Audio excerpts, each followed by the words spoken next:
Bismillahirrahmanirrahim. Baik, Assalamualaikum warahmatullahi wabarakatuh. Perkenalkan, nama saya Prima Wahyu Pratama.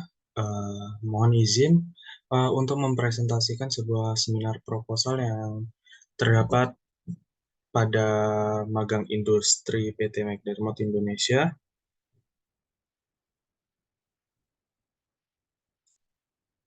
Eh, Perkenalkan, saya dari jurusan Teknik Mesin, Prodi Teknologi Rekayasa Konstruksi Perkapalan, semester 7.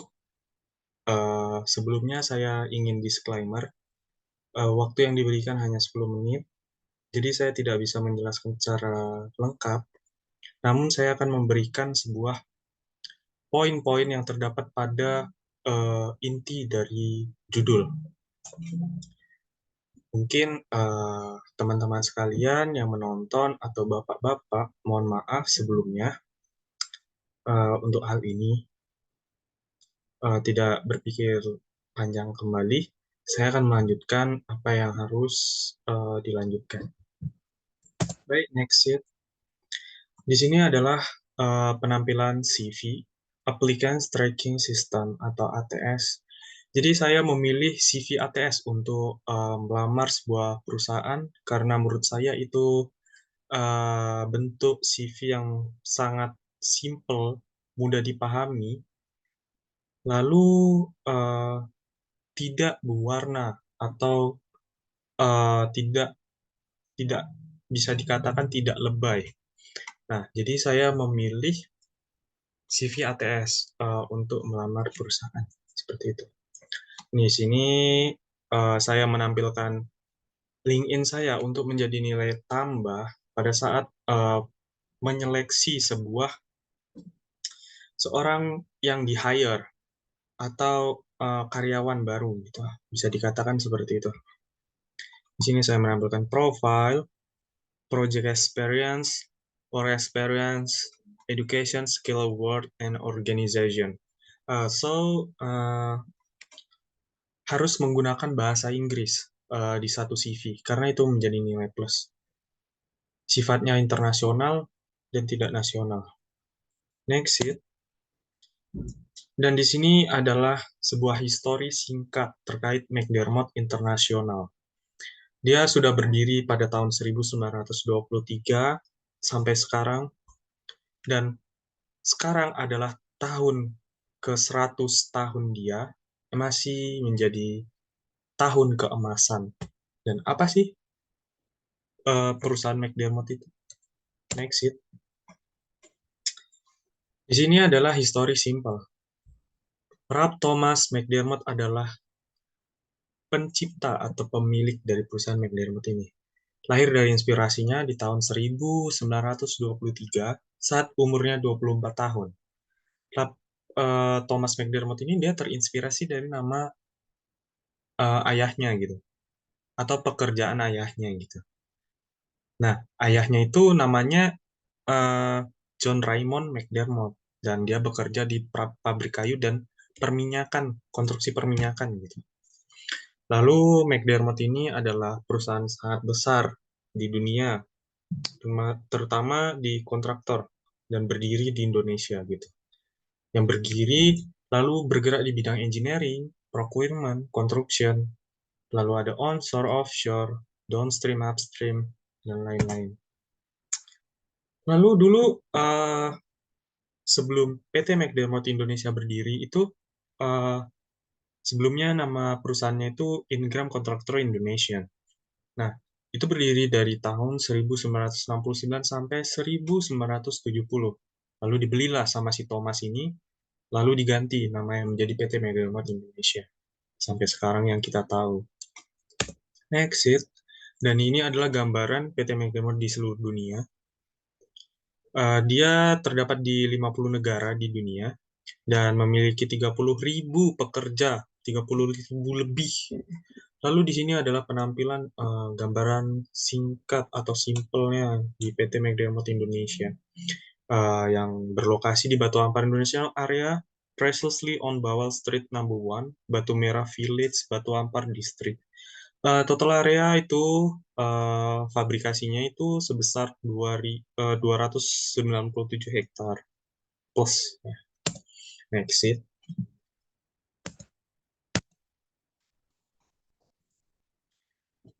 Dan di McDermott sendiri itu memiliki departemen QHSES gitu. Apa sih QHSES? Atau bisa dibilang Quality Health Safety Environment and Security. Dan QHSES ini memiliki 4 departemen yang saya ketahui. Dan tetapi kita berfokus pada Quality Control Department. Next it. Apa sih quality control?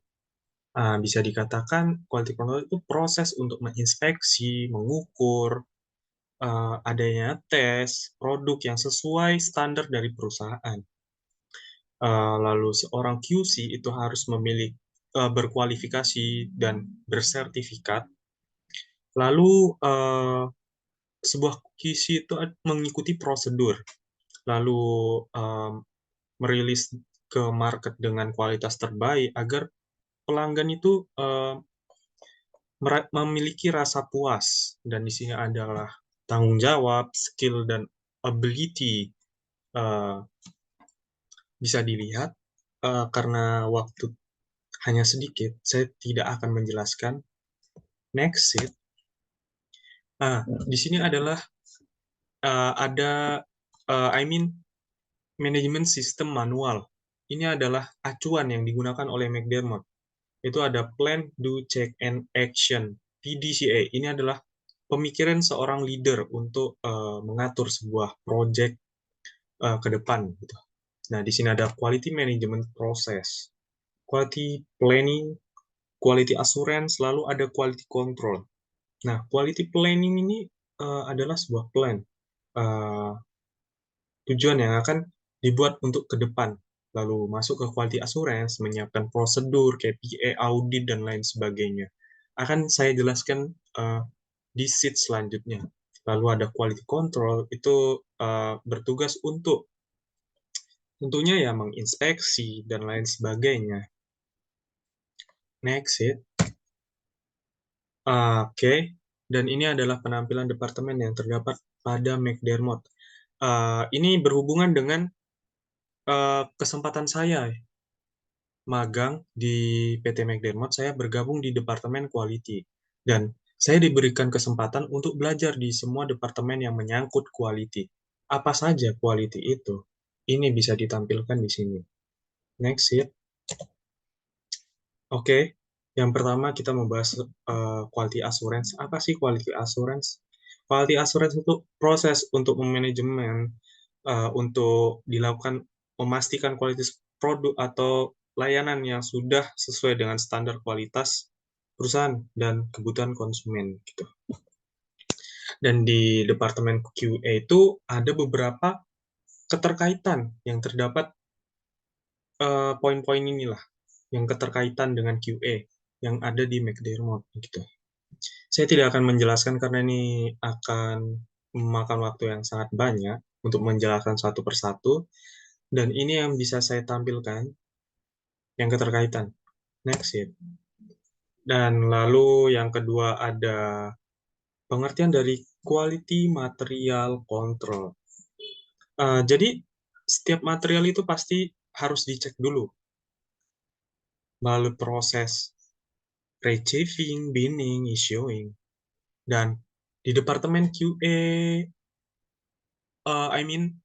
QC Material Control itu memiliki keterkaitan sama seperti yang tadi itu yang di QA. Ini lebih banyak. Saya tidak akan menjelaskan, inilah yang keterkaitan dalam quality control, material control. Oke. Jadi di sini ada material engineer, material inspector, material testing, material certification, PMI, harness, ferrite, buffing machine, type of steel material, MCR, MRR, receiving, binning, issuing, ER, and ERC, MT, and drawing, GPCM, and MWIN. Jadi tugasnya QC material itu memastikan barang itu dari awal dia datang hingga issuing atau fabrikasi di ISO. Apabila ada temuan seperti yang tidak sesuai, tidak masuk ke MRR, itu akan dipermasalahkan hingga ke PMT atau Project Manager Team untuk ngebahas itu semua gitu. Dan tidak sesuai, dia akan masuk ke sebuah storage, akan dikasih stiker quarantine. Tetapi kalau misalkan ini barang masih sesuai, itu akan diterima tapi disimpan. Tunggu waktu hingga dia digunakan gitu. Nah, PMI ini adalah alat untuk inspeksinya, memastikan barang itu, jadi di sana tuh ada kayak type of steel material. Jadi ada incornel, super duplex, duplex, stainless steel, carbon steel. Nah, itu dicek pakai PMI. Udah sesuai atau belum kriteria alloy-nya atau acceptance kriterianya. Seperti itu. Next it. Nah, di sini ada welding engineer. Welding engineer itu suatu pengertiannya itu orang yang bertugas mendesain, menghitung, menentukan jenis sambungan las yang akan diproduksi atau dilaksanakan di suatu pekerjaan konstruksi. Nah, di sini ada yang keterkaitan dengan welding engineer. PWPS itu adalah pengujian untuk melakukan PQR. PQR itu apa? Prosedur Qualification Report.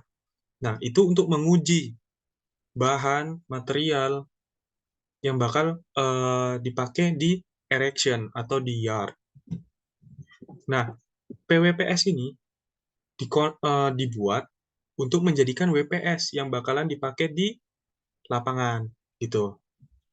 Nah, PWPS ini acuannya ya dari ASME, ASTM, AWS, API, DNV, dan lain-lain. Nah, kenapa di setiap departemen ada GPCM, Global Project Certification Module? Nah, setiap melakukan inspeksi, laporannya itu akan diupload ke aplikasi sistem yang ada di McDermott ini, GPCM. Nah, seperti itu. Next sheet. Nah, pada Departemen Quality, itu ada salah satu departemen namanya Dimensional Control. Dan ini tidak berhubungan dengan pelajaran di kampus, tetapi ini menjadi nilai plus bagi saya. Dimensional Control ini seharusnya untuk orang geodesi ataupun geomatika. Nah, di sini saya diberikan kesempatan untuk belajar. Dimension control merupakan proses strategis dalam industri fabrikasi oil and gas. Proses melibatkan peroleh data dimensi akurat yang didimensikan setara spasial ke tolak ukur yang diketahui. Nah, saat belajar di Departemen Dimensional Control, jadi mereka memperkenalkan alatnya, alat yang digunakan.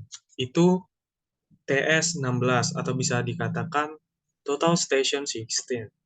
Nah, Total Station 16 ini memiliki sistem gitu, Electronic Distance Measurement, atau bisa dikatakan EDM. EDM. Nah, EDM sendiri itu digunakan untuk membaca jarak dan kemiringan dari instrumen ke titik tertentu gitu. Nah, setelah melakukan pengukuran, disinilah ada yang namanya BSP dan MK3B. Nah, BSP ini kalau mau ngakses, dia harus pakai dongle. Kalau misalkan nggak pakai dongle, dia nggak akan bisa terbuka. Nah, lalu ada elevasi. Nah, saat mengukur itu ada jarak. Jarak itu bahasanya elevasi. Gitu. Nah, ada metode. Metode yang digunakan saat itu yang saya pelajari adalah resection dan reoriented to line. Lalu ada akurasi, dan akurasi ini sangat sangat teliti. 0,001 detik. Lalu ada close polygon dan open polygon, ini maksudnya dari polygon tertutup dan polygon terbuka. Jadi di McDermott itu udah dipetakan, has been mapping ya. Jadi di bagian dalam itu yang bisa dikatakan area di dalam itu poligon tertutup. Nah, di luar dari perusahaan McDermott itu poligon terbuka. Nah, untuk pengolahan datanya itu menggunakan trigonometri dan Pythagoras untuk menghitung semuanya. Nah, di sini ada menjelaskan equipment. Equipment itu bisa dikatakan alat yang digunakan. Ya, yang pertama itu total station 16 itu sendiri. Ada yang namanya spike, scope, lalu ada tripodnya, seperti itu. Lalu di sini ada benchmark, bisa dikatakan jika ingin mengukur sesuatu, uh, harus memiliki benchmark atau sebuah poin untuk membuang, untuk mencari poin lah yang udah ditentukan secara otomatis gitu. Dan drawing tentunya. Nah, drawing ini digunakan untuk membaca suatu structure atau piping yang bakalan diukur menggunakan TS16 ini. Nah, di sini ada MWIN, McDermott Ward Notification System.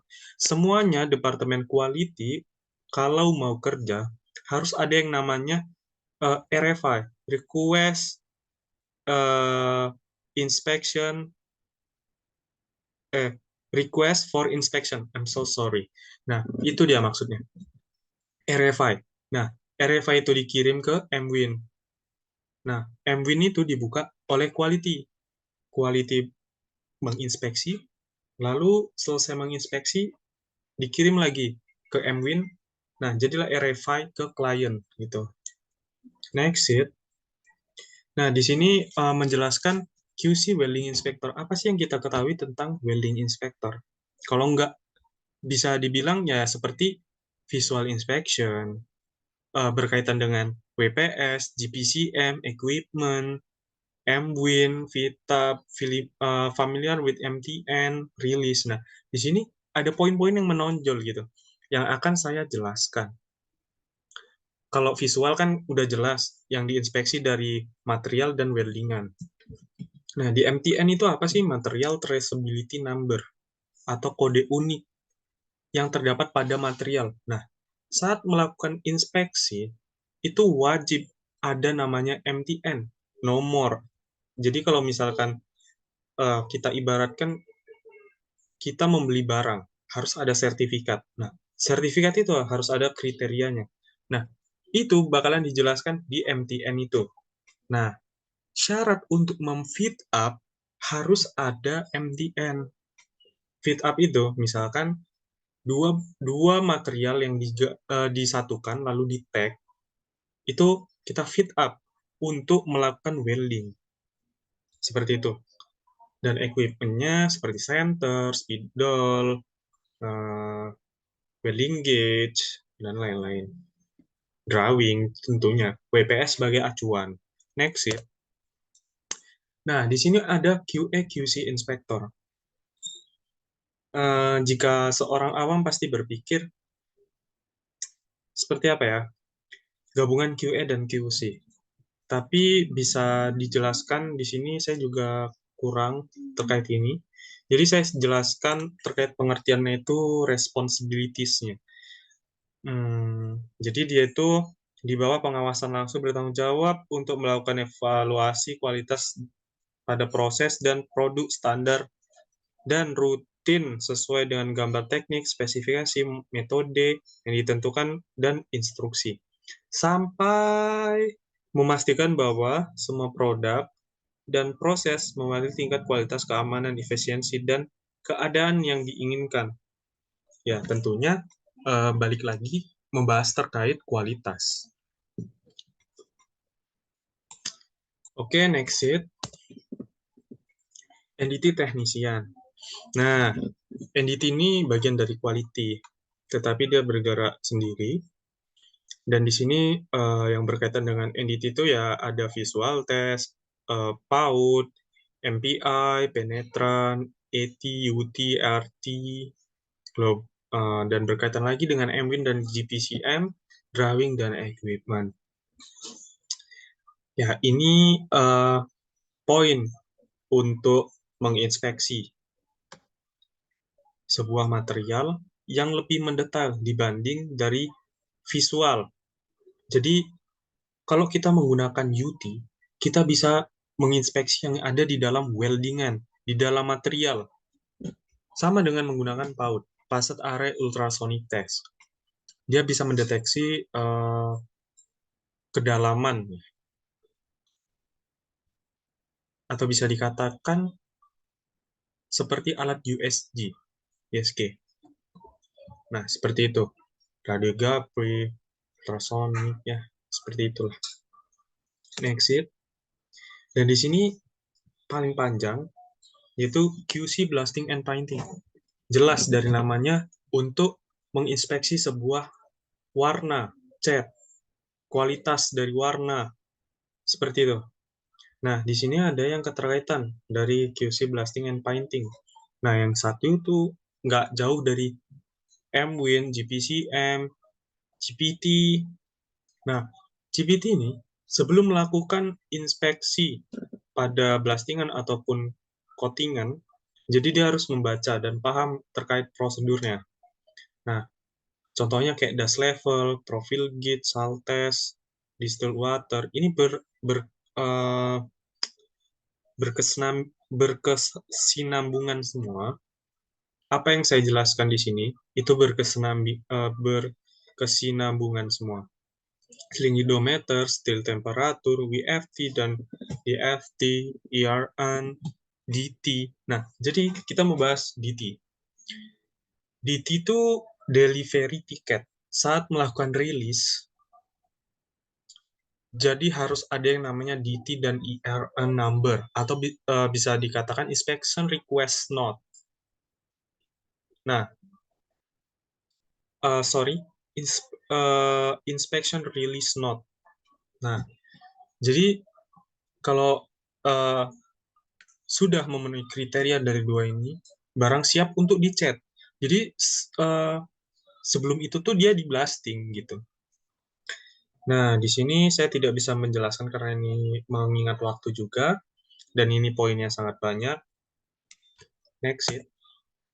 Nah, BTTC atau Batam Technical Training Center di McDermott sendiri itu menyediakan wadah untuk seorang karyawannya untuk training. Ya, nggak jauh dari WQT, PQT, Confidence Space, lalu height training, safety induction, Ferrite, harness, bend test, dan lain-lain. Semua dilakukan untuk pengujian. Dan ini, BTTC ini salah satu dari welding engineer, maksudnya bekerja sama. Jadi welding engineer itu sebagai peneliti, nah BTTC ini untuk menguji cobanya, seperti itu. Next it. Nah, certification. Di sini bisa dijelaskan terkait certification itu seperti dokumen kontrol, ya, bisa dibilang. Jadi sistem mereka itu di McDermott itu yang seperti tadi dibahas, ada MWin, GPCM, Unify, Intelex, itu cuman ada di McDermott, dan itu adalah sistem mereka untuk menginput dokumen, temuan, dan lain-lain sebagainya, RFI, segala macam. Nah, yang berkaitan dengan certification ini, saya bisa sebutkan di sini ada PCM, setup, kontrak setup, drawing setup, semua tentang setup, tentang penginputan penyimpanan suatu dokumen. Next it. Nah, di McDermott ini dia ada project. Sorry, ini sedikit lag.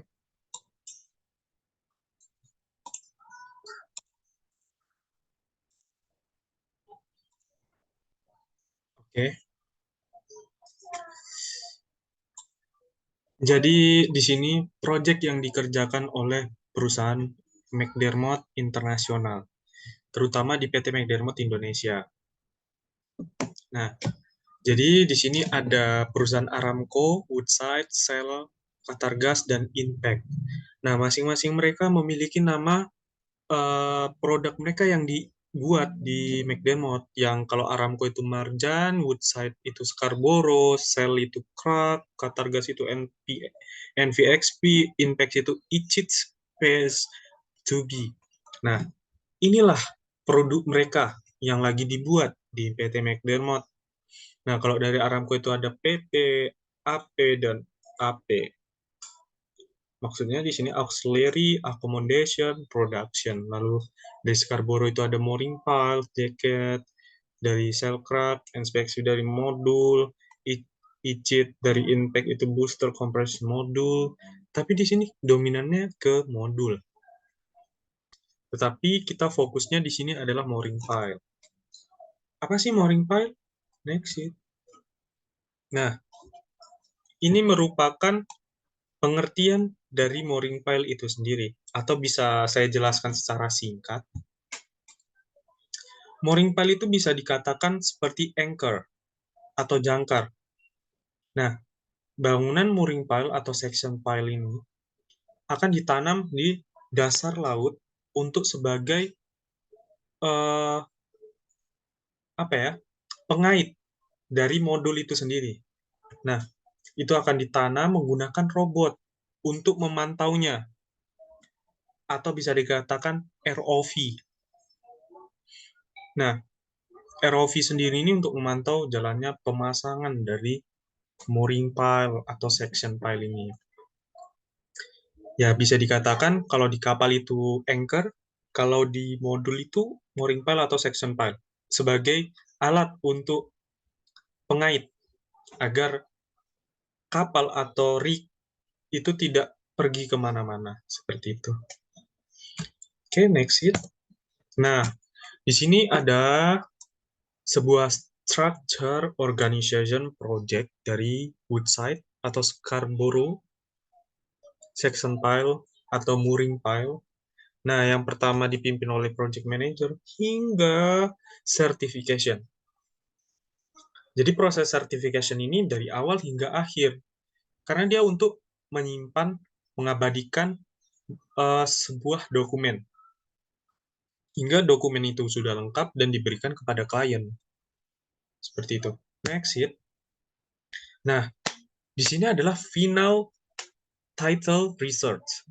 Jadi ini judul terakhir yang saya dapatkan pada saat meneliti di sana. Saya mendapatkan ini di departemen painting atau blasting. Nah, judulnya itu Installation Process and Function Passive Fireproofing for Structure of Shore Platform. Nah, apa sih PFP? Tadi belum kita bahas karena kita mengingat waktu. PFP itu sebuah alat safety, sebuah material carbon steel yang ada di platform atau bangunan offshore, dan itu tuh dipasang di bagian uh, tertentu atau yang bakal mengakibatkan kebakaran. Jadi bisa dibilang dia itu pengganti apar atau bisa dibilang juga alat untuk menghambat jalannya evakuasi.